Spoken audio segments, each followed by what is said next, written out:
The year was 1931, and one of Hollywood's biggest stars was about to board a train to escape the country. Gary Cooper thought he'd made a clean getaway from his explosive relationship, but as he stepped toward the platform, a voice cut through the air like a blade. "Gary, you son of a..." Petite figure racing toward him wasn't there to say goodbye. Lupe Vélez raised the pistol and fired directly at the man who'd broken her heart. The bullet missed by inches, and Cooper dove into the train car as it pulled away, leaving behind the woman who'd nearly ended his career before it reached its peak. This wasn't some movie scene, though it would have made perfect material for one. This was real life with Lupe Vélez, the actress whose off-screen drama made her films look tame by comparison. Born during a violent thunderstorm in 1908, she'd entered the world with the same explosive energy that would define every relationship, every role, and ultimately every headline for the next 36 years. Her childhood reads like something out of an adventure novel. While other kids played with dolls, young Lupe was following her father, a colonel in the Mexican army, through actual battlefields during the Revolution. She watched men fight and perish, heard gunshots as her lullabies, and developed a toughness that would serve her well in Hollywood's vicious system. "It is my first school, this revolution," she later recalled. "I do not cry, I do not have goose pimples on my flesh, I do not have fears of bullets." That fearlessness would become her trademark, for better and worse. When her father went missing in action, teenage Lupe had to support her family. She found work as a dancer in Mexico City's theaters, and her raw energy caught the attention of American scouts. By 18, she was in Hollywood, speaking broken English but radiating the kind of magnetism that needed no translation. Her big break came when Douglas Fairbanks cast her in The Gaucho, and suddenly everyone wanted to know about the fiery Mexican girl who could steal scenes from established stars. But it was her next film that changed everything. Wolfsong paired her with Gary Cooper, and the chemistry between them was so intense it practically melted the cameras. Cooper, the strong, silent type who rarely showed emotion, was completely captivated by this tiny woman who seemed to contain the energy of 10 people. You couldn't help but being attracted to Lupe Vélez. She flashed, stormed, and sparkled, he admitted years later. Their 3-year relationship became Hollywood's most explosive love affair. Gary Cooper's mother despised Lupe, calling her vulgar and tasteless, which probably had more to do with racism than actual personality conflicts. The press ate up every fight, every public argument, every dramatic reconciliation. And there were plenty to report on. Lupe's jealousy was legendary, and when she suspected Cooper of cheating with Marlene Dietrich during the filming of Morocco, things turned violent. The knife incident happened during one of their countless fights about his wandering eye. Lupe grabbed the kitchen knife and chased Cooper around their house, slashing at him with deadly intent. She connected, cutting him deep enough that he needed stitches to close the wound. Instead of ending the relationship, this seemed to intensify it. They were addicted to the drama, the passion, the constant emotional warfare that left them both exhausted but somehow unable to walk away. Cooper's studio bosses finally intervened, worried that the stress was destroying their valuable star.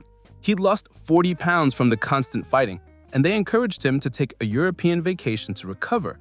That's when the train station incident happened. Lupe had discovered his travel plans and arrived armed, determined to settle things permanently. The missed shot probably saved both their careers and their lives. After Cooper escaped, Lupe rebounded quickly, as she always did. In 1933, she married Johnny Weissmuller, the Olympic swimmer who'd become famous playing Tarzan. On paper, it seemed perfect. 2 athletic, passionate people who understood the demands of fame. In reality, it was a disaster that made her relationship with Cooper look peaceful. Weissmuller was an alcoholic with violent tendencies, and their fights became the stuff of tabloid legend. Neighbors regularly called police to their Beverly Hills mansion as dishes flew and screams echoed through the night. They separated 3 times, with Lupe filing divorce papers citing physical and mental cruelty each time, only to reunite weeks later when the passion overtook common sense. The marriage destroyed Lupe's career momentum. RKO Studios actually refused to renew her contract, stating that her public fighting was harmful to their image. Think about that. In an era when studios controlled every aspect of stars' lives, they considered her too scandalous to handle. She'd become box office poison, not because she couldn't act, but because her personal life overshadowed everything else. Hollywood had never known what to do with Lupe anyway.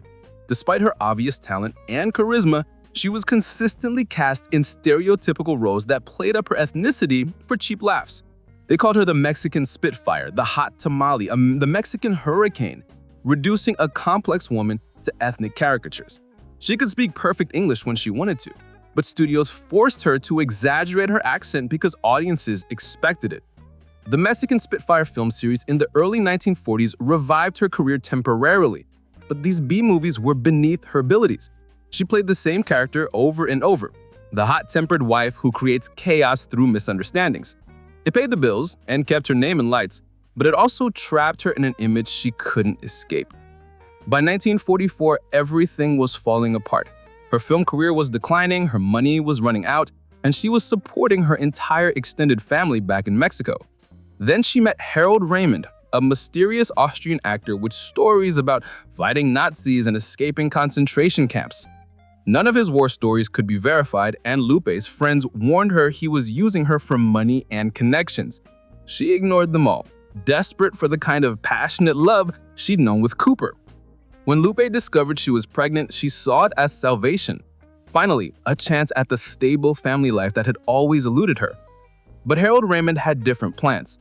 He offered a marriage in name only to give the baby legitimacy, making it clear he felt trapped and resentful. The arrangement collapsed within days when Lupe realized he'd never actually love her or their child. On December 13, 1944, Lupe spent her last evening with friends trying to maintain the cheerful facade that had carried her through so many crises. But privately, she was making final preparations. Being a devout Catholic, she couldn't consider abortion, and as an unmarried woman in 1940s Hollywood, she couldn't raise a child alone without destroying what remained of her career. She planned her final scene with the same attention to detail she brought to her film performances. Her Beverly Hills mansion was filled with fresh flowers, candles were lit throughout her bedroom, and she laid out her finest silk pajamas. The irony wasn't lost on her. The woman who'd lived her entire adult life performing for audiences would stage her exit the same way. Lupe wrote 2 letters, one to Raymond expressing her heartbreak and anger, another to her loyal secretary Beulah. Then she swallowed 75 Seconal pills washed down with brandy and arranged herself on her silk sheets and waited for the final curtain. Her secretary found her the next morning, looking so peaceful that at first she thought Lupe was simply sleeping. The death that should have been remembered for its tragedy became Hollywood legend for all the wrong reasons. Years later, scandal writer Kender Anger published a cruel fabrication claiming Lupe had gotten sick from the pills and drowned in her toilet, turning her final moments into a grotesque joke. The Beverly Hills police who found her body confirmed this story was completely false, but the lie spread faster than the truth. Lupe Vélez lived 36 years with more passion, drama, and intensity than most people experience in twice that time. She loved violently, fought fearlessly, and refused to be anything other than completely, authentically herself in an industry that demanded conformity. Her story isn't just about Hollywood's golden age, it's about a woman who chose to burn bright rather than fade quietly, even when that choice ultimately consumed her. The bullets she fired, the knives she wielded, and the pills she swallowed were all weapons in a war against a world that wanted to diminish her. She lost that war, but she never surrendered. And maybe that's the real legacy of the Mexican Spitfire. Not the stereotypes or the scandals, but the reminder that some flames are too fierce to ever truly extinguish.